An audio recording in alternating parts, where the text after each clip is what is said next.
Mesdames, Messieurs, bonjour. Merci de suivre l'émission Point de vue de ce dimanche 18 décembre 2016. Nous avons le plaisir de recevoir M. Abdou Ndéné Sall.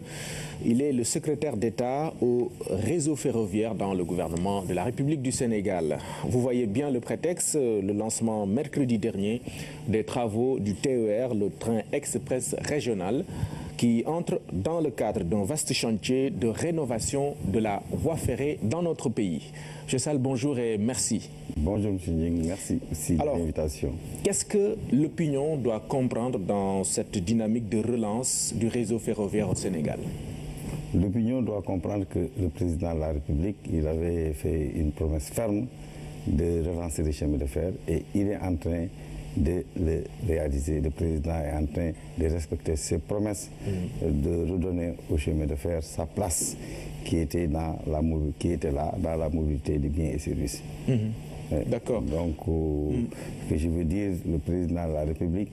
Il mesure l'importance de ce secteur.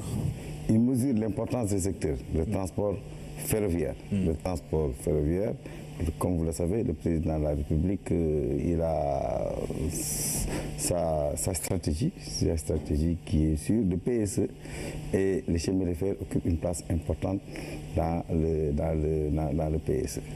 Vous savez, le président de la République, il a développé aussi sa vision du chemin de fer, qui est articulée autour d'un maillage du territoire, adossé aussi à de grands projets miniers porteurs de croissance et de développement durable, et à un désenclavement de la région naturelle du Sénégal oriental et de la Casamance.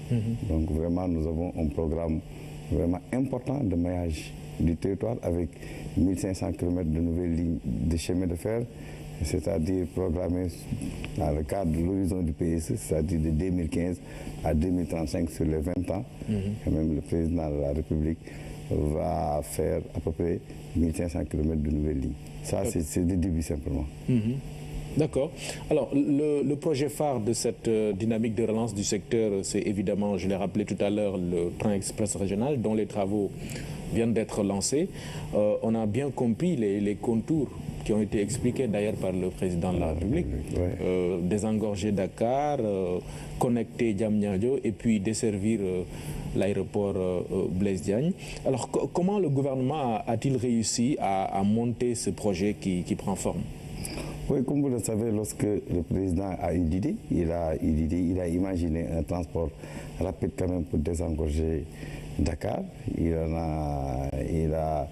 Il nous a donné quand même l'ordre de pouvoir développer ce projet. Nous avions déjà mon ministre, Mansour Eliman Kane, a installé ce qu'on appelle un comité de pilotage.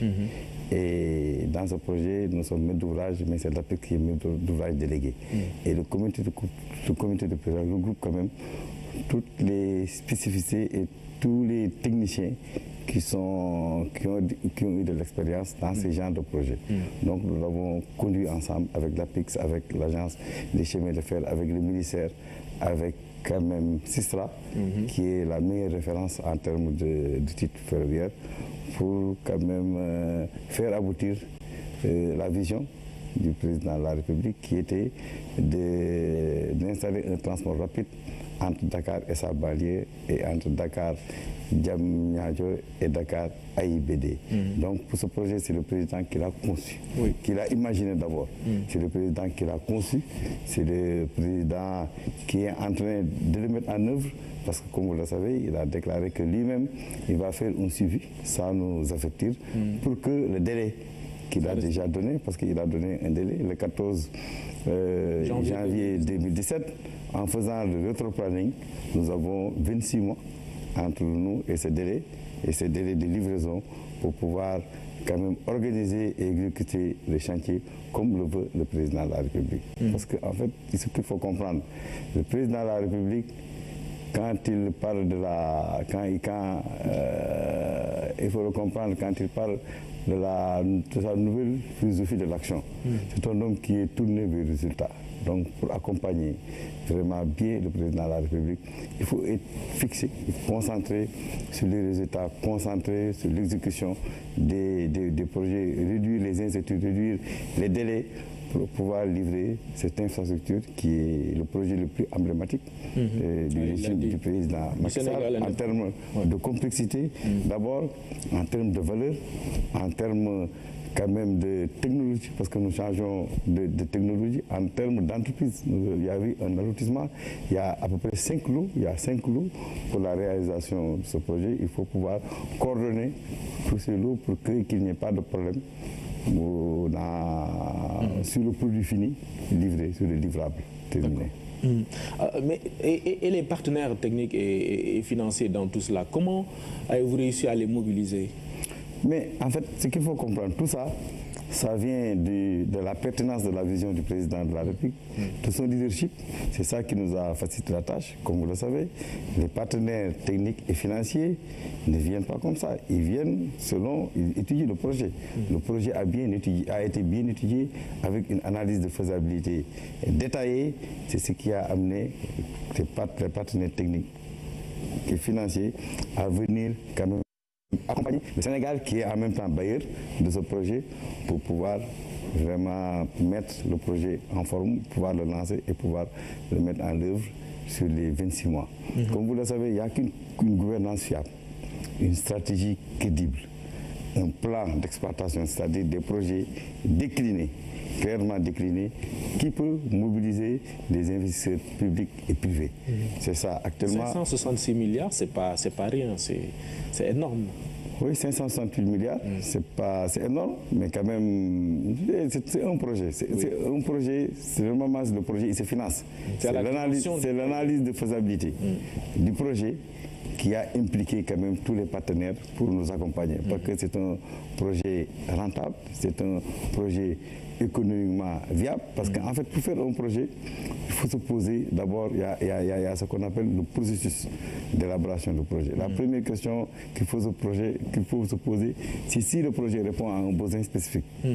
Oui, le projet répond à un besoin spécifique de mobilité. Absolument. Entre Dakar et sa banlieue, entre Dakar et la nouvelle ville Diamniadio, entre Dakar et AIBD. Est-ce que le projet est économiquement rentable? Oui. Nous avons quand même des taux de rentabilité d'à peu près 11%. Est-ce que le projet est économiquement viable? Oui. Est-ce que nous avons les moyens de les financer?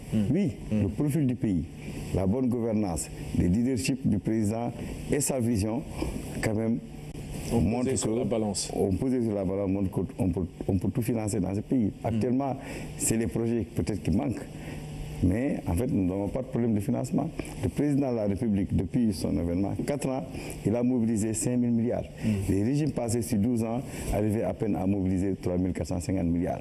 Donc, la capacité de mobilisation en termes de financement de projet, en termes de relèvement du niveau de vie des populations, a été multiplié par 4. Ouais. Vous voulez dire que c'est ce qui manquait au Sénégal? Ce qui manquait au Sénégal, c'est-à-dire la pertinence de la vision. C'est ça qui manquait. Maintenant, on a un président de la République qui est pertinent, qui a fait le tour, qui a fait le diagnostic de la société. Le PSE, c'est la quinquétance de la demande d'avenir telle que exprimée au président Macky Sall, qui a fait le tour du Sénégal, qui a diagnostiqué le pays, qui sait sur chaque secteur qu'est-ce qu'il faut faire pour améliorer ce secteur, qu'est-ce qu'il faut faire pour relancer le secteur. Toujours j'ai dit, le président Macky Sall, c'est les 3 R. C'est la rupture, la relance et la réhabilitation. Il vient, il diagnostique un secteur, il fait la rupture de ce qui se faisait, parce qu'en fait, il y avait beaucoup de gaspillage. Il fait la réhabilitation, il fait la relance. Et nous l'accompagnons dans ça. Donc, de façon plus simple, ce qu'on doit comprendre avec le TER, c'est qu'un pays qui aspire à l'émergence, normalement, doit disposer de ces infrastructures. Oui, comme l'a dit dans le discours du président Macky Sall, dernièrement à la conférence, là-bas, au lancement du TER, centre de conférence, il a dit que ce sont les infrastructures. Les infrastructures sont nécessaires pour l'émergence, pour la modernité et pour le développement. Sans infrastructures, les gens ne pourront pas se déplacer, il n'y aura pas d'échange. En fait, on n'a jamais vu un pays qui s'est développé sans pour autant avoir des infrastructures adéquates qui peuvent résoudre les problèmes, les besoins de mobilité des populations. Comme vous le savez, Dakar, le président l'a dit l'autre jour, c'est 0,3% de l'espace. Dakar, 0,3% de la superficie générale du Sénégal. C'est 66% de l'activité économique. Les activités économiques sont concentrées, 66% sont concentrées à Dakar. C'est 25% de la population. Absolument. Vous avez vu, donc il y a un encombrement. Et maintenant, pour résoudre cet encombrement, c'est les transports de masse. C'est les transports de masse qui sont beaucoup plus économiques, beaucoup plus écologiques et beaucoup plus rentables, beaucoup plus démocratiques et beaucoup plus viables, beaucoup plus rentables politiquement, beaucoup plus rentables économiquement.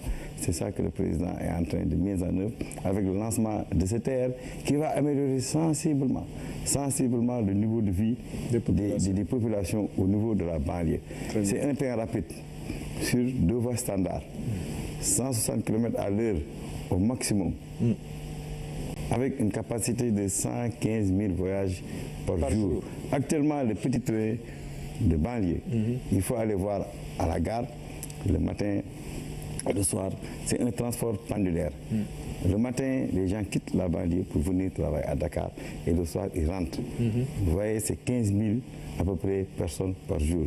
Le président de la République, c'est une révolution parce qu'il quitte 15 000 voyageurs par jour pour aller à 115 000 voyageurs par jour dans la sécurité, dans le confort. Parce que les facteurs, chaque secteur a ce qu'on appelle les facteurs de crédit, de succès.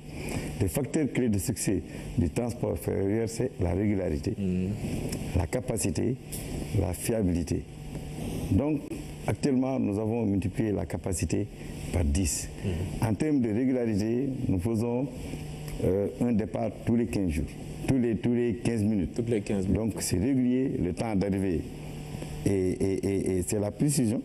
Là, nous avons la précision et la vitesse. Donc, il y a des temps d'arrivée, il y a quand même un écran. Entre deux gares, vous parlez du trajet 15 minutes, c'est quoi? Non, en 15, chaque départ. Chaque départ. À chaque 15 minutes, vous avez un départ de train. Parfait. Un départ de train. Chaque 15 minutes. De la gare de Dakar. De la gare de Dakar jusqu'à, mais comme c'est successif, c'est chaque 15 minutes, il y a un départ dans une gare de ça, c'est la régularité. C'est ça, c'est la régularité. Un transport, c'est la régularité. Parce qu'en fait, vous pouvez quitter votre maison et dire que je dois prendre le métro, le TR à telle heure. Ça va m'emmener dans ma destination à telle heure. Oui. Parce que n'oubliez pas que comme ce qui se passe en Europe, quoi. À terme, le TR, c'est pour quand même aller à l'aéroport. Il y a des trajets directs à l'aéroport. Et l'aéroport, les avions n'attendent pas. Il faut quand même programmer, quitter à l'heure, arriver à l'heure, sans embouteillage. Rien, c'est beaucoup plus démocratique, c'est beaucoup plus économique et vraiment ça va résoudre les problèmes de désengorgement vraiment qui se trouvent à Dakar avec quand même une super concentration des activités au niveau de Dakar, une super concentration de la population, une super concentration du trafic parce que nous avons, le président l'a dit l'autre jour, lors du lancement du TR, nous avons 40 000 nouvelles immatriculations par jour à Dakar. C'est intenable. C'est intenable. Les problèmes de pollution, les problèmes d'embouteillage, les problèmes d'accident. Vraiment, il faut vraiment développer les transports de masse. Et puis, la nature a horreur du vide. Il faut proposer un transport sûr, confortable, quand même pour attirer la demande. Très bien. Donc la sécurité, le confort, la régularité, évidemment tout cela rassemblé. La fiabilité. Oui. Tout cela rassemblé aura évidemment, je suis en train d'anticiper. Tout cela, c'est la modernité. C'est ce que le président va offrir à la population. Oui. Le président faut offrir à la population la meilleure technologie. Il faut offrir à la population le meilleur moyen de se déplacer en sécurité. C'est ça. Ça, c'est des promesses du président de la République. Il sera accessible. Qu'il est entretenu.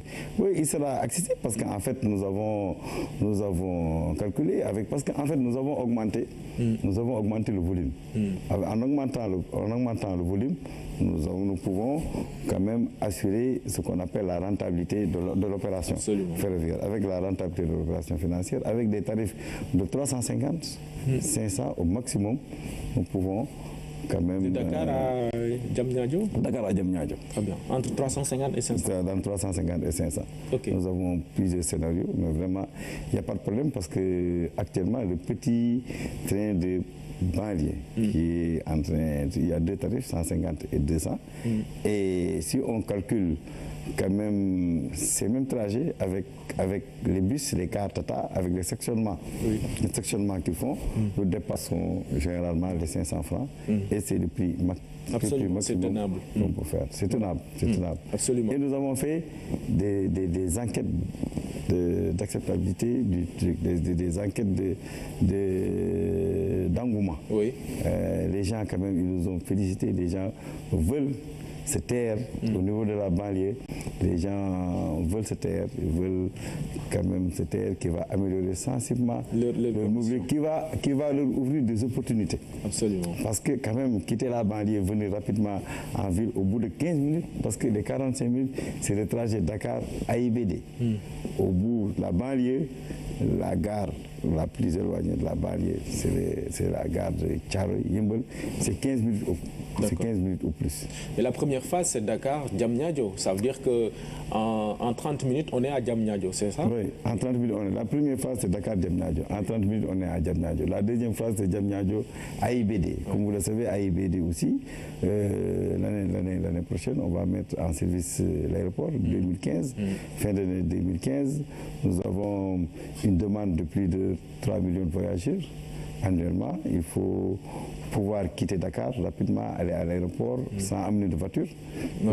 Et ça, c'est le transport ferroviaire, le TR-là que le président a mis en œuvre, qui peut l'assurer. Parce qu'il faut une régularité, il faut, comme j'ai dit, toujours la fiabilité, le train doit venir à l'heure, et il faut la capacité pour pouvoir quand même déplacer tous les gens qui quittaient Dakar quand même pour aller à l'aéroport de Dakar et aller rapidement à l'aéroport à IBD. Oui, qui sera livré en fin 2017, c'est ça? Le Dakar à IBD. Dakar à IBD, c'est bien après. La première phase, Dakar-Diamniadio va être livré en janvier 2019. Oui, le président de la République a insisté sur ce qui pourrait constituer des obstacles parce qu'évidemment, il faut, pour respecter le délai, que les conditions soient réunies. Je vous parlais de dégracissement sur le tracé, etc. Quel sera le rôle de vos services dans ce cadre-là? Oui, comme vous le savez, le président peut aller vite. Tout ça, on va avec les services de l'administration. On va créer des comités de pilotage. Vraiment, des comités de pilotage quand même pour adresser toutes ces questions et les résoudre rapidement. Le comité de pilotage pour la libération des Antilles sera dirigé par le Premier ministre. Donc vous voyez, le président de la République, tous les risques qui peuvent entraver quand même le déroulement normal de ces travaux vont être pris en charge. C'est le Premier ministre en personne qui va diriger ce comité de pilotage pour une libération rapide des emprises. Il y aura des services de Chine militaires, il y aura la gendarmerie, il y aura même l'armée s'il le faut. Parce qu'en fait, il faut aller vite. Il faut aller vite et c'est un projet qui ne doit pas souffrir de retard, qui ne doit pas souffrir de contraintes de libération d'emprise. Comme vous le savez, les chemins de fer, ils avaient le titre, le patrimoine foncier. Il y avait ce qu'on appelle le foncier ferroviaire. C'était 15 mètres de part et d'autre de l'axe du chemin de fer. Et sur le TR, nous avons besoin d'une emprise de 30 mètres. 30 mètres. 30 mètres qui veut faire 4 voies. Donc normalement, nous avons l'emprise. Nous avons l'emprise. Parce qu'il y a l'existant, nous avons l'emprise. Le problème, c'est que la nature a horreur du vide. Les gens n'avaient pas de vision du chemin de fer. Ils ont abandonné le chemin de fer et les gens sont venus s'installer. Les gens sont venus s'installer. Il y a des gens qui ont même eu des titres fonciers. Je ne sais pas, comme le Sénégal avant et le Sénégal maintenant, c'est pas la même chose. Voilà, donc il y a des gens qui ont eu des titres fonciers, mais on va négocier avec eux parce qu'ils n'ont pas eu, ils ont eu frauduleusement ces titres fonciers. Donc on va négocier pour les dégager parce que le projet ne doit souffrir d'aucune contrainte de libération. Donc en fait, dans vous avez besoin de 30 mètres de part et d'autre du tracé, c'est ça? Non, on a besoin pour mettre 4 voies, on a besoin de 30 mètres. Mais au-delà, mais on a besoin quand même parce que nous allons faire un mur. Oui. Protecteur, un mur protecteur pour quand même baliser parce que c'est un transport rapide, bimode, électrique et thermique, bimode avec des caténaires d'électricité. Donc, on fera un mur de part et d'autre, des murs de part et d'autre. Sécuriser, quoi. Pour sécuriser avec des passages aériens pour ne pas handicaper la mobilité, la mobilité urbaine de part et d'autre dans l'axe du chemin de fer. Mais pour faire tout ça, on a besoin de plus d'autres, on a besoin de près de 50 mètres. Très bien. Mais en fait, les 30 mètres peuvent faire l'affaire pour quand même faire le transport sans problème. D'accord, mais il y a 14 gares. Oui. 14. Tu peux les citer? Oui. La gare de Dakar. Première gare de départ, le président de la République a repris la gare de Dakar. La gare de Dakar a été spoliée et vendue. Le président de la République a repris la gare de Dakar. C'est l'acte premier qu'il a fait. Oui, c'est emblématique ça. Oui, c'est une gare emblématique. Okay. Nous n'avons jamais vu une capitale qui n'a pas de gare. Donc la gare de Dakar, la gare de Colobane, la gare de Anne, la gare de Beaumarichis. Beaumarichis, on s'arrête là-bas, pour que vous le savez, le déplacement des gens pour aller vers la gare routière, c'est très difficile. Absolument. Maintenant, le TR va régler ce problème. Pour aller à la gare, c'est 7 minutes. Très bien. En quittant la gare de Dakar. De Beaumarichis, nous prenons une passerelle pour rentrer dans la gare routière. Ce qui fait quand même, ce qui fait de la gare de Beaumarichis un nœud multimodal extrêmement important. Très bien. Après Beaumarichis, nous allons à Pékin. Après Pékin, nous allons à Thiaroye. Après Thiaroye, nous allons à Yeumbeul. Après Yeumbeul, nous allons à Keur Massar. Après Keur Massar, nous allons à PNR, à l'entrée de Rufisque. Il y a un grand pont qu'on appelle passage à niveau, PNR. Après, on va à Rufisque, Bargny et Diamniadio. Très bien. Après Diamniadio, on fonce directement à AIBD, ce qui fait les 14 gares. Oui. La gare de Dakar sera reconstruite à l'identique, parce que quand même c'est un patrimoine historique. Nous allons garder la façade en augmentant en perspective les surfaces, parce qu'en fait, nous allons faire des gares modernes avec des activités qui génèrent des revenus. Absolument. À l'intérieur. Je voulais parler de cette dimension économique d'ailleurs. Une dimension économique extrêmement importante parce que ce sera des lieux de rencontres, avec des salles de cinéma, avec des gares modernes, gares modernes comme en Europe. Et ça, il y aura la gare de toutes les 14 gares vont être reconstruites. Il y a des gares de moindre importance, c'est-à-dire où il y aura seulement des haltes. Mais en fait, les 3 gares, la gare de Dakar, la gare de Diamniadio, la gare de AIBD, ce seront des gares vraiment modernes. Avec la gare de Rufisque, qui est aussi un patrimoine historique, on va conserver l'architecture coloniale, mais on va moderniser et on va augmenter les surfaces, la surface bâtie en perspective, en profondeur. D'accord. Finalement, donc, on aura 16 000 emplois, c'est ça? 10 000 emplois. 10 000. 10 000 emplois. Très bien. Nous aurons 10 000 emplois, en fait, dans la phase emploi direct-indirect. Et dans la phase exploitation, nous aurons 500 emplois dans la phase exploitation. Et il y aura une école. Il y aura une école qui est dédiée, une école des métiers de la mobilité. urbaine, les gens, donc ce projet-là, c'est un projet quand même qui vient avec beaucoup de modalités, de transfert de compétences, de transfert de capacités. Donc on va former les gens parce que c'est un nouveau... Le président il change de paradigme. Il change de paradigme, il saute, lui-même il a dit, c'est une révolution. C'est une révolution, c'est une nouvelle technologie.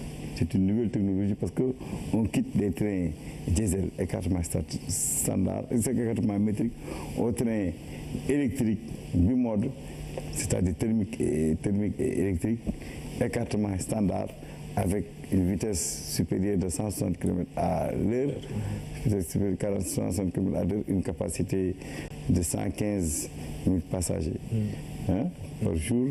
Vraiment, c'est une révolution dans le ferroviaire. Mais en fait, je peux pas, on peut pas, il faut nous réserver quand même 10 minutes pour parler quand même du secteur ferroviaire. C'est pas le projet là, c'est le début simplement. On va y arriver. En fait, nous allons. On va y arriver. Je voulais d'ailleurs. C'est pour faire un clin d'œil un peu à Dakar Bamako ferroviaire, à l'axe qui était là depuis, qui est l'axe centenaire, Dakar Bamako. Les gens sont un peu inquiets, donc je vais les rassurer. On va y arriver. Vous dire que nous avons un ensemble de projets. On lance, maintenant les autres projets vont suivre. D'accord. Il y a d'ailleurs une question qui va constituer un lien par rapport à Dakar Bamako ferroviaire, parce que c'est évidemment un projet qui a été monté à la suite de la liquidation de Transrail. Alors il y a de l'expertise. Vous parlez tout à l'heure d'une école qui va accompagner cette dynamique, mais il y a quand même des gens qui ont travaillé dans les chemins de fer au Sénégal. Évidemment, qu'est-ce que vous allez en faire, tout cet expérience? En fait, les gens qui travaillent, ce qu'il faut dire que le chemin de fer, avec l'abandon de ce chemin de fer, l'abandon des présidents qui étaient là, ils n'avaient pas de vision, il y a eu un abandon du secteur, et même moi j'ai fait 1 an au chemin de fer. Et comme il n'y avait pas de perspective de carrière, et j'ai quitté pour aller dans le privé carrément, monter mon bureau et tout ça. J'ai continué quand même, je n'ai pas laissé le chemin de fer carrément, parce que lorsque la BAD a financé l'interconnexion des chemins de fer d'Afrique en standard, je faisais partie des consultants. D'accord. C'est ça, donc j'ai continué à travailler sur ça.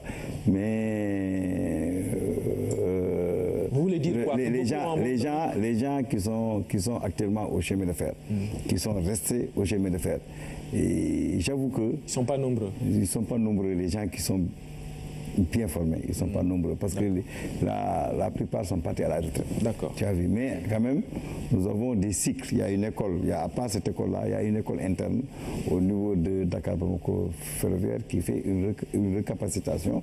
Et on va former, parce que les métiers, comme nous changeons de technologie, ça change. Il faut quand même réadapter, les former pour une prise en charge optimale de ce nouveau système de transport ferroviaire. Alors, le TER n'est pas donc le seul projet dans ce renouveau du chemin de fer au Sénégal. Il y a, vous venez d'en parler, le Dakar Bamako ferroviaire. Comment se présente la situation à ce niveau-là? Bon, le Dakar Bamako ferroviaire, comme vous le savez, nous avons, comme je disais tout à l'heure, le président de la République, c'est l'homme des 3 R. La rupture, la réhabilitation et la recherche. Nous avions fait la rupture parce que quand même il y avait un privé qui était là, qui exploitait ce Dakar Bamako ferroviaire avec des pertes énormes, avec quand même une détérioration énorme de l'outil ferroviaire. Le président de la République, nous avons, avec le président malien, nous avions fait la rupture avec Transrail SA, on a installé une société transitoire, la transition. Très bien. Dakar Bamako ferroviaire. Oui. Dakar Bamako ferroviaire, quand même, c'est pour amorcer un processus de redressement ferroviaire. Nous avions mis en place un plan d'urgence. Le président de la République, un secteur qui ne marche pas, il met un plan d'urgence. Vous avez le plan d'urgence PIDC, Promoville, Puma. Oui. Les plans d'urgence, c'est pour régler, quand même faire du travail, régler les problèmes. Les gens ont demandé un fonds, ils ont évalué, ils ont demandé un fonds de 7,5 milliards 3,750 milliards par pays, pour amorcer un processus de relance de l'unité ferroviaire, au moins d'un plan d'urgence sur le matériel roulant, parce que Transrail, lorsqu'il partait, il nous a laissé une seule locomotive, un processus de matériel roulant, infrastructure et un peu d'argent pour payer les salaires, en attendant qu'il y ait la fiabilité opérationnelle du transport, pour un équilibre financier de l'exploitation qui peut générer les salaires sans problème. Oui. Donc nous sommes là. En attendant, nous sommes en train de négocier avec des partenaires techniques financiers pour pouvoir réhabiliter, pour pouvoir reconstruire, parce que le président de la République dit qu'il abandonne le métrique. Parce que quand même, le métrique, c'est la technologie du dernier siècle, de 1900, 1800. Dakar-Saint-Louis, c'est 1885. Dakar-Bomozo, c'est 1924. Que ces travaux ont été réceptionnés. Maintenant, le président de la République, nous allons faire Dakar, Bamako, Dakar, Tamba à écartement standard avec un port sec. Le deuxième, c'est Tambacounda. Le deuxième tronçon, ce sera Tambacounda, Bamako à écartement standard. Là aussi, les deux présidents sont en train de travailler pour donner la meilleure infrastructure ferroviaire qui est du standard. Actuellement, l'Afrique centrale, l'Afrique australe, ils sont tous en standard. En fait, nous avions eu un retard important sur le changement de technologie. C'est ça que nous allons faire. Ça, ce sera extrêmement important pour l'économie du pays. Parce que, comme vous le savez, il y a 400 camions. Le président l'a dit. Il y a 400 camions actuellement qui assurent le fret entre Dakar et Bamako. Ces 400 camions, c'est 6 trains. Les 400 camions vont contribuer à détériorer notre réseau routier, parce qu'avec les surcharges, avec quand même la répétition et tout ça, donc nous allons, lorsqu'on va faire le chemin de fer avec 6 trains, on va résoudre le problème des 400 camions qui quittent chaque jour Dakar pour assurer le fret vers le Mali. Et sur ces 400 camions, par exemple, la demande actuellement, la demande de transport au niveau du Mali, en termes de fret, c'est à peu près 3 millions de tonnes. Et les 3 millions de tonnes, les 65%, c'est la production, ce n'est même pas du fret qui vient du Mali, c'est la production des entreprises qui sont installées ici, comme vous le savez, les CIMA. C'est 6 millions de tonnes. La production, les 3 millions de tonnes sont consommées ici au Sénégal. Les autres 3 millions, il faut les évacuer vers le Mali et vers les autres pays du métropole. Même en Côte d'Ivoire, il y a 500 000 tonnes de ciment qui quittent Dakar, produits à Dakar, qui vont en Côte d'Ivoire. Parce qu'en fait, les industries, ils ont anticipé ce qu'on appelle les risques pays. Donc, ils préfèrent s'installer au Sénégal, faire une production au Sénégal et exporter vers les autres régions. Nous avons quand même des atouts importants. La stabilité politique, 3 alternants sans problème. La position géographique. Le cadre de vie et les potentialités agricoles, minières et touristiques. Donc nous avons quand même des potentialités. Alors il faut quand même faire une stratégie pour capter tous ces atouts que nous avons pour notre pays. Dakar, Bamako, dans quel délai? Dakar, Bamako, nous sommes en négociation, même actuellement avec le voyage que le président va faire, la visite d'État que le président va faire. On va continuer à négocier aussi avec les Français qui avaient quand même mis en place ce train-là. C'était un train français, c'est les Français qui les avions mis en place, 1885 et 1924. Donc pour les intéresser encore sur ce projet, pour que au moins, parce que ce projet, le président l'a mis dans le PSE, horizon 2015-2035, sur les 20 ans. Donc, nous ne laissons pas la société mourir.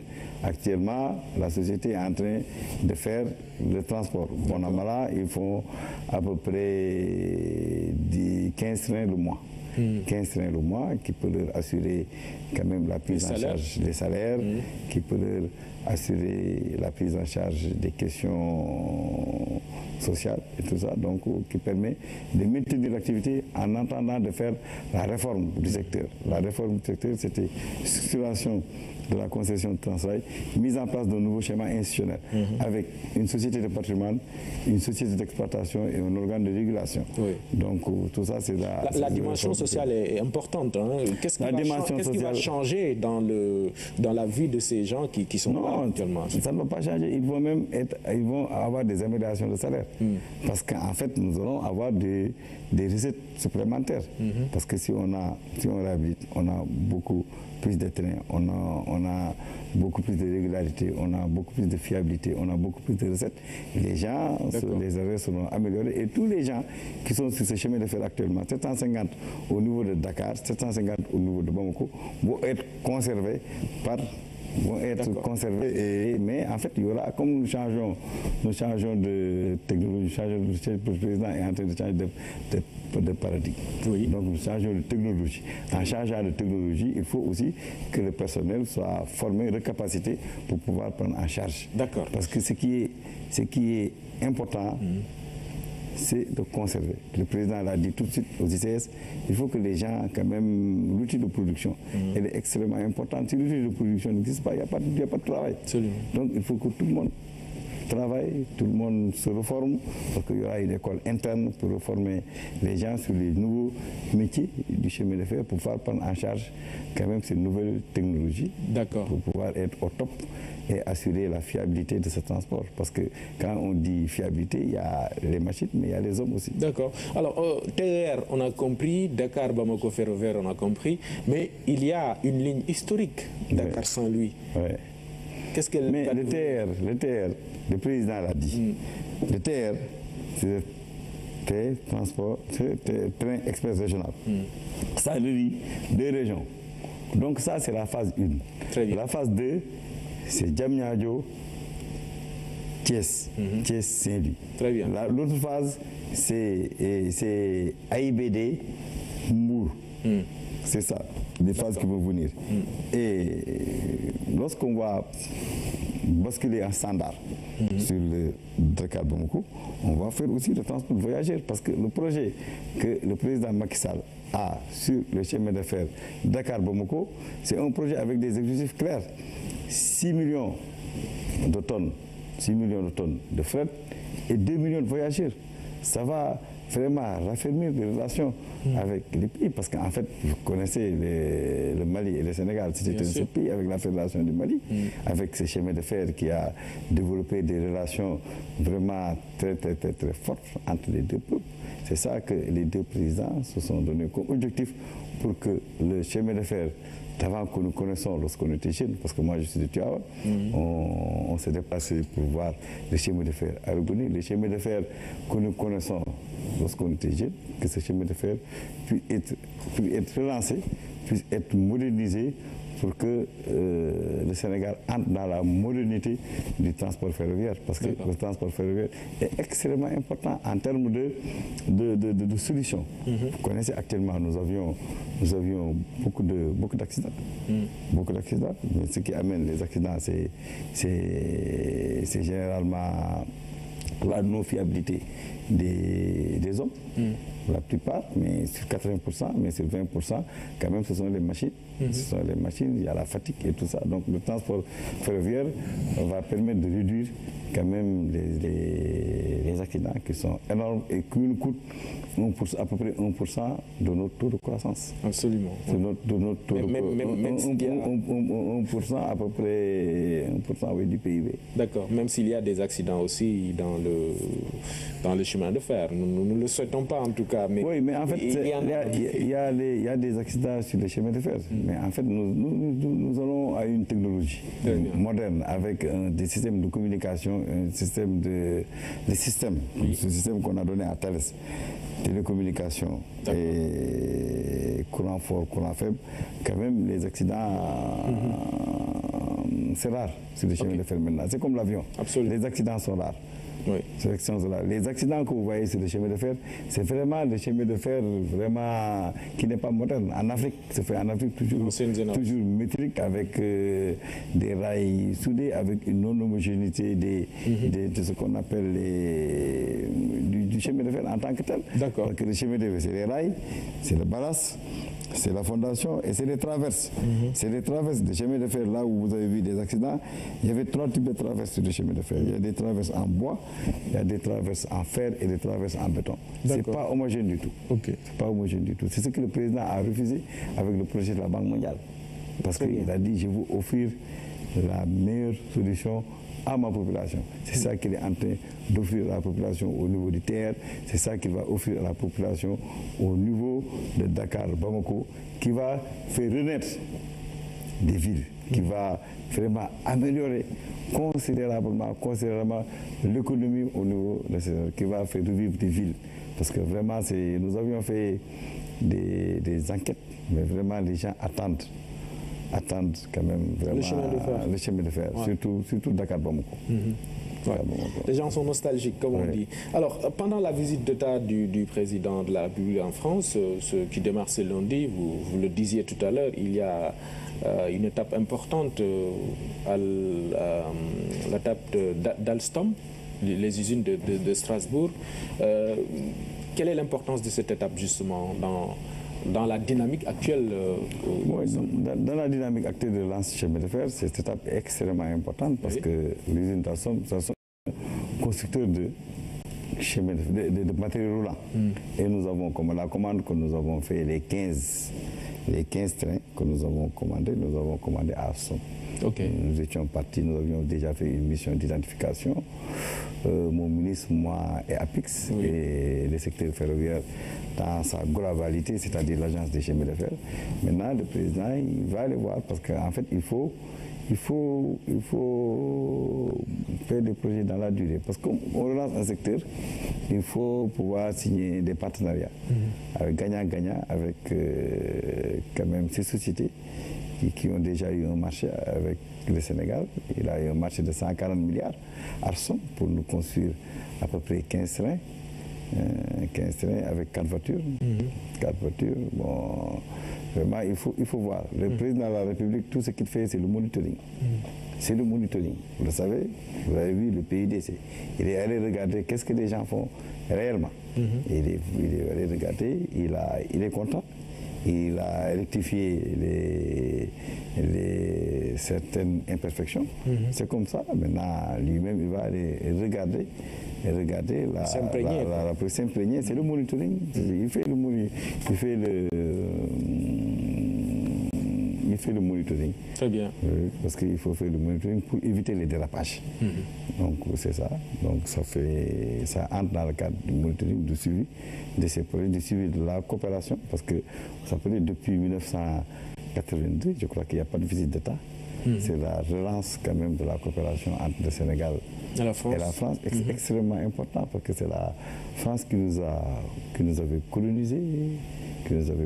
Nous avons eu beaucoup de retard. Le Sénégal était premier dans tous les secteurs.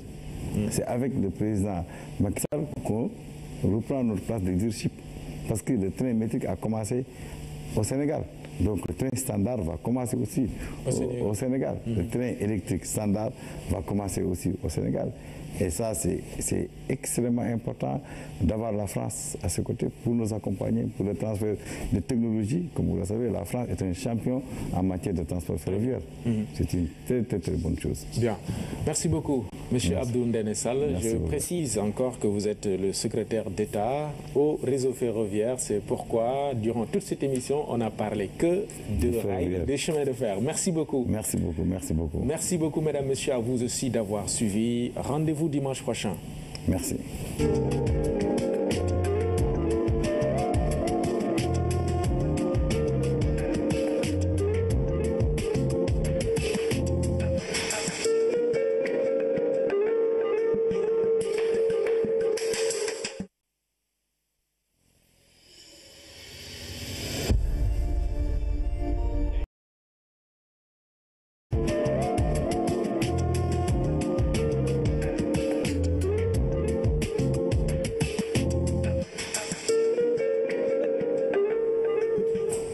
Mesdames, Messieurs, bonjour. Merci de suivre l'émission Point de vue de ce dimanche 18 décembre 2016. Nous avons le plaisir de recevoir M. Abdou Ndéné Sall. Il est le secrétaire d'État au réseau ferroviaire dans le gouvernement de la République du Sénégal. Vous voyez bien le prétexte, le lancement mercredi dernier des travaux du TER, le train express régional, qui entre dans le cadre d'un vaste chantier de rénovation de la voie ferrée dans notre pays. M. Sall, bonjour et merci. Bonjour M. Ning, merci aussi de l'invitation. Qu'est-ce que l'opinion doit comprendre dans cette dynamique de relance du réseau ferroviaire au Sénégal? L'opinion doit comprendre que le président de la République, il avait fait une promesse ferme de relancer les chemins de fer et il est en train de le réaliser. Le président est en train de respecter ses promesses, de redonner au chemin de fer sa place qui était là dans la mobilité des biens et services. D'accord. Donc, ce que je veux dire, le président de la République...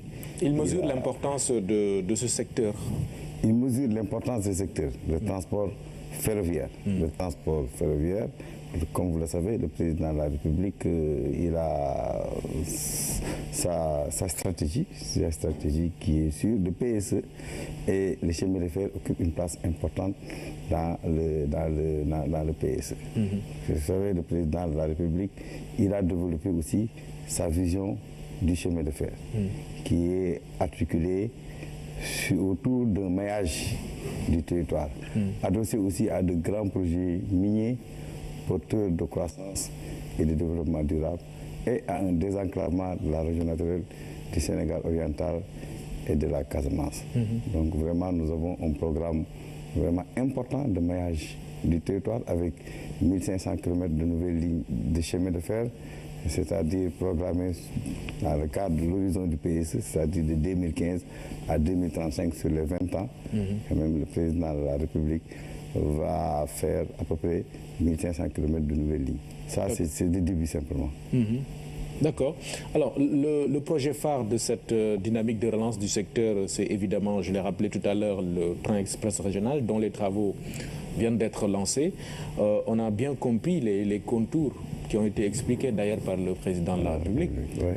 Désengorger Dakar, connecter Diamniadio et puis desservir l'aéroport Blaise Diagne. Alors, comment le gouvernement a-t-il réussi à monter ce projet qui prend forme? Oui, comme vous le savez, lorsque le président a eu l'idée, il a imaginé un transport rapide quand même pour désengorger Dakar. Il nous a donné quand même l'ordre de pouvoir développer ce projet. Nous avions déjà mon ministre, Mansour Eliman Kane, a installé ce qu'on appelle un comité de pilotage. Et dans ce projet, nous sommes maîtres d'ouvrage, mais c'est l'APEC qui est maître d'ouvrage délégué. Et le comité de pilotage regroupe quand même toutes les spécificités et tous les techniciens qui ont eu de l'expérience dans ce genre de projet. Donc nous avons augmenté le volume. En augmentant le volume, nous pouvons quand même assurer ce qu'on appelle la rentabilité de l'opération ferroviaire, avec la rentabilité de l'opération financière, avec des tarifs de 350, 500 au maximum, nous pouvons quand même... De Dakar à Diamniadio? Dakar à Diamniadio. Très bien. Entre 350 et 500? Dans 350 et 500. Nous avons plusieurs scénarios, mais vraiment, il n'y a pas de problème parce que actuellement, le petit train de banlieue qui est en train... Il y a deux tarifs, 150 et 200. Et si on calcule quand même ces mêmes trajets avec les bus, les cars Tata, avec les sectionnements qu'ils font, nous dépassons généralement les 500 francs et c'est le prix Absolument, c'est tenable. qu'on peut faire. C'est tenable, c'est tenable. Absolument. Et nous avons fait des enquêtes d'acceptabilité du truc, des enquêtes d'engouement. Les gens quand même, ils nous ont félicité, les gens veulent se taire au niveau de la banlieue. Les gens veulent se taire, ils veulent quand même se taire, qui va améliorer sensiblement le mouvement, qui va leur ouvrir des opportunités. Absolument. Parce que quand même, quitter la banlieue, venir rapidement en ville au bout de 15 minutes, parce que les 45 minutes, c'est le trajet Dakar à IBD. au bout de la banlieue, la gare la plus éloignée de la banlieue, c'est la gare de Thiaroye-Yeumbeul, c'est 15 minutes c'est 15 minutes ou plus. Et la première phase, c'est Dakar-Diamniadio. Ça veut dire qu'en 30 minutes, on est à Diamniadio, c'est ça? Oui, en 30 minutes, on est. La première phase, c'est Dakar-Diamniadio. En 30 minutes, on est à Diamniadio. La deuxième phase, c'est Diamniadio-AIBD. Comme vous le savez, AIBD aussi, l'année prochaine, on va mettre en service l'aéroport 2015. Fin d'année 2015, nous avons une demande de plus de 3 millions de voyageurs annuellement. Il faut pouvoir quitter Dakar rapidement, aller à l'aéroport sans amener de voiture. Oui. Et ça, c'est le transport ferroviaire, le TR, ce TR-là que le président a mis en œuvre, qui peut l'assurer. Parce qu'il faut une régularité, il faut, comme j'ai dit, toujours la fiabilité. Le train doit venir à l'heure et il faut la capacité pour pouvoir quand même déplacer tous les gens qui quittaient Dakar quand même pour aller à l'aéroport de Dakar et aller rapidement à l'aéroport AIBD. Oui, qui sera livré en fin 2017, c'est ça? Le Dakar AIBD. Dakar AIBD, c'est bien après. La première phase, Dakar Diamniadio va être livré en janvier 2019. Oui, le président de la République a insisté sur ce qui pourrait constituer des obstacles parce qu'évidemment, il faut, pour respecter le délai, que les conditions soient réunies. Je vous parlais des déguerpissements sur le tracé, etc. Quel sera le rôle de vos services dans ce cadre-là? Oui, comme vous le savez, le président pour aller vite. Tout ça, on va avec les services de l'administration. On va créer des comités de pilotage. Vraiment, des comités de pilotage quand même pour adresser toutes ces questions et les résoudre rapidement. Le comité de pilotage pour la libération des Antilles sera dirigé par le Premier ministre. Donc vous voyez, le président de la République, tous les risques qui peuvent entraver quand même le déroulement normal, avec une capacité de 115 000 voyages par jour. Actuellement, les petits trains de banlieue, il faut aller voir à la gare le matin et le soir. C'est un transport pendulaire. Le matin, les gens quittent la banlieue pour venir travailler à Dakar et le soir, ils rentrent. Vous voyez, c'est 15 000 à peu près personnes par jour. Le président de la République, c'est une révolution parce qu'il quitte 15 000 voyageurs par jour pour aller à 115 000 voyageurs par jour dans la sécurité, dans le confort. Parce que les facteurs, chaque secteur a ce qu'on appelle les facteurs clés de succès. Les facteurs clés de succès du transport ferroviaire, c'est la régularité, la capacité, la fiabilité. Donc, actuellement, nous avons multiplié la capacité par 10. En termes de régularité, nous faisons un départ tous les 15 jours, tous les 15 minutes. Toutes les 15 minutes. Donc, c'est régulier, le temps d'arrivée. Et c'est la précision. Là, nous avons la précision et la vitesse. Donc, il y a des temps d'arrivée, il y a quand même un écran. Entre deux gares, vous parlez du trajet 15 minutes, c'est quoi? Non, en 15, chaque départ. Chaque départ. À chaque 15 minutes, vous avez un départ de train. Parfait. Un départ de train. Chaque 15 minutes. De la gare de Dakar. De la gare de Dakar jusqu'à, mais comme c'est successif, c'est chaque 15 minutes, il y a un départ sur dans une gare de les 15. C'est ça, c'est la régularité. Un transport, c'est la régularité. Parce qu'en fait, vous pouvez quitter votre maison et dire que je dois prendre le métro, le TR à telle heure. Ça va m'emmener dans ma destination à telle heure. Oui. Parce que n'oubliez pas que comme ce qui se passe en Europe, quoi. À terme, le TR, c'est pour quand même aller à l'aéroport. Il y a des trajets directs à l'aéroport. Et l'aéroport, les avions n'attendent pas. Il faut quand même programmer, quitter à l'heure, arriver à l'heure, sans embouteillage.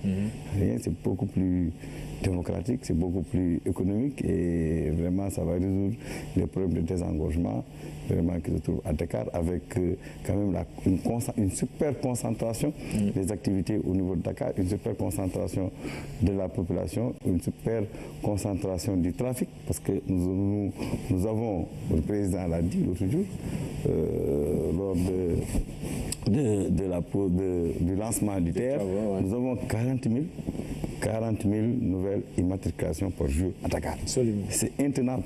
C'est intenable. Les problèmes de pollution, les problèmes d'embouteillage, les problèmes d'accident. Vraiment, il faut vraiment développer les transports de masse. Et puis, la nature a horreur du vide. Il faut proposer un transport sûr, confortable, quand même pour attirer la demande. Très bien. Donc la sécurité, le confort, la régularité, évidemment tout cela rassemblé. La fiabilité, tout cela rassemblé aura évidemment, je suis en train d'anticiper. Tout cela, c'est la modalité. C'est ce que le président veut offrir à la population. Le président faut offrir à la population la meilleure technologie. Il faut offrir à la population le meilleur moyen de se déplacer en sécurité. Ça c'est des promesses du président de la République. Il sera accessible. Oui, il sera accessible parce qu'en fait nous avons calculé parce qu'en fait nous avons augmenté. Oui, le projet répond à un besoin spécifique de mobilité. Absolument. Entre Dakar et sa banlieue, entre Dakar et la nouvelle ville Diamniadio, entre Dakar et AIBD. Est-ce que le projet est économiquement rentable? Oui. Nous avons quand même des taux de rentabilité d'à peu près 11%. Est-ce que le projet est économiquement viable? Oui. Est-ce que nous avons les moyens de les financer? Oui. Le profil du pays, la bonne gouvernance, le leadership du président et sa vision, quand même, on posait sur la balance. On posait sur la balance, on peut tout financer dans ce pays. Actuellement, c'est les projets peut-être qui manquent. Mais en fait, nous n'avons pas de problème de financement. Le président de la République, depuis son événement, 4 ans, il a mobilisé 5 000 milliards. Les régimes passés sur 12 ans arrivaient à peine à mobiliser 3 450 milliards. Donc, la capacité de mobilisation en termes de financement de projets, en termes de relèvement du niveau de vie des populations a été multiplié par 4. Vous voulez dire que c'est ce qui manquait au Sénégal? Ce qui manquait au Sénégal, c'est-à-dire la pertinence de la vision. C'est ça qui manquait. Maintenant, on a un président de la République qui est pertinent, qui a fait le tour, qui a fait le diagnostic de la société. Le PSE, c'est la quinquétance de la demande d'avenir telle que exprimée au président Macky Sall, qui a fait le tour du Sénégal, qui a diagnostiqué le pays, qui sait sur chaque secteur qu'est-ce qu'il faut faire pour améliorer ce secteur, qu'est-ce qu'il faut faire pour relancer le secteur. Toujours j'ai dit, le président Macky Sall, c'est les 3 R. C'est la rupture, la relance et la réhabilitation. Il vient, il diagnostique un secteur, il fait la rupture de ce qui se faisait, parce qu'en fait, il y avait beaucoup de gaspillage. Il fait la réhabilitation, il fait la relance. Et nous l'accompagnons dans ça. Donc, de façon plus simple, ce qu'on doit comprendre avec le TER, c'est qu'un pays qui aspire à l'émergence, normalement, doit disposer de ces infrastructures. Oui, comme l'a dit dans le discours du président Macky Sall, dernièrement à la conférence, là-bas au lancement du TER, centre de conférence, il a dit que ce sont les infrastructures. Les infrastructures sont nécessaires pour l'émergence, pour la modernité et pour le développement. Sans infrastructure, les gens ne pourront pas se déplacer, il n'y aura pas d'échange. En fait, on n'a jamais vu un pays qui s'est développé sans pour autant avoir des infrastructures adéquates qui peuvent résoudre les problèmes, les besoins de mobilité des populations. Comme vous le savez, Dakar, le président l'a dit l'autre jour, c'est 0,3% de l'espace, Dakar, 0,3% de la superficie générale du Sénégal. C'est 66% de l'activité économique. Les activités économiques sont concentrées, 66% sont concentrées à Dakar. C'est 25% de la population. Absolument. Vous avez vu, donc il y a un encombrement. Et maintenant, pour résoudre cet encombrement, c'est les transports de masse. C'est les transports de masse qui sont beaucoup plus économiques, beaucoup plus écologiques et beaucoup plus rentables, beaucoup plus démocratiques et beaucoup plus viables, beaucoup plus rentables politiquement, beaucoup plus rentables économiquement. C'est ça que le président est en train de mettre en œuvre avec le lancement de cette TER qui va améliorer sensiblement le niveau de vie des populations au niveau de la banlieue. C'est un train rapide sur 2 voies standards, 160 km à l'heure au maximum. On conduit ensemble avec l'APIX, avec l'agence des chemins de fer, avec le ministère, avec quand même Sistra, qui est la meilleure référence en termes de titres ferroviaires, pour quand même faire aboutir la vision du président de la République qui était d'installer un transport rapide entre Dakar et sa banlieue et entre Dakar, Diamniadio et Dakar AIBD. Donc pour ce projet, c'est le président qui l'a conçu, qui l'a imaginé d'abord. C'est le président qui l'a conçu, c'est le président qui est en train de le mettre en œuvre parce que comme vous le savez, il a déclaré que lui-même, il va faire un suivi sans nous avertir pour que le délai qu'il a déjà donné, parce qu'il a donné un délai, le 14 janvier 2017, en faisant le rétro-planning, nous avons 26 mois entre nous et ce délai de livraison pour pouvoir quand même organiser et exécuter les chantiers comme le veut le président de la République. Parce qu'en fait, ce qu'il faut comprendre, le président de la République, quand il parle de la... il faut le comprendre quand il parle de sa nouvelle philosophie de l'action. C'est un homme qui est tourné vers le résultat. Donc pour accompagner vraiment bien le président de la République, il faut être fixé, concentré sur les résultats, concentré sur l'exécution des projets, réduire les incertitudes, réduire les délais pour pouvoir livrer cette infrastructure qui est le projet le plus emblématique du régime du président Macky Sall en termes de complexité, d'abord en termes de valeur, en termes quand même de technologie, parce que nous changeons de technologie, en termes d'entreprise. Il y a eu un allotissement, il y a à peu près 5 lots, pour la réalisation de ce projet. Il faut pouvoir coordonner tous ces lots pour qu'il n'y ait pas de problème sur le produit fini livré, sur les livrables terminés. Et les partenaires techniques et financiers dans tout cela, comment avez-vous réussi à les mobiliser? Mais en fait, ce qu'il faut comprendre, tout ça, ça vient de la pertinence de la vision du président de la République, de son leadership. C'est ça qui nous a facilité la tâche, comme vous le savez. Les partenaires techniques et financiers ne viennent pas comme ça. Ils viennent selon, ils étudient le projet. Le projet a été bien étudié avec une analyse de faisabilité détaillée. C'est ce qui a amené les partenaires techniques et financiers à venir quand même accompagner le Sénégal qui est en même temps bailleur de ce projet pour pouvoir vraiment mettre le projet en forme, pouvoir le lancer et pouvoir le mettre en œuvre sur les 26 mois. Comme vous le savez, il n'y a qu'une gouvernance fiable, une stratégie crédible, un plan d'exploitation, c'est-à-dire des projets déclinés, clairement déclinés, qui peut mobiliser les investisseurs publics et privés. C'est ça actuellement. 566 milliards, c'est pas rien, c'est énorme. Oui, 568 milliards, c'est énorme, mais quand même, c'est un projet. C'est un projet, c'est le moment où le projet il se finance. C'est l'analyse de faisabilité du projet qui a impliqué quand même tous les partenaires pour nous accompagner. Parce que c'est un projet rentable, c'est un projet économiquement viable, parce qu'en fait, pour faire un projet, il faut se poser, d'abord, il y a ce qu'on appelle le processus d'élaboration du projet. La première question qu'il faut se poser, c'est si le projet répond à un besoin spécifique.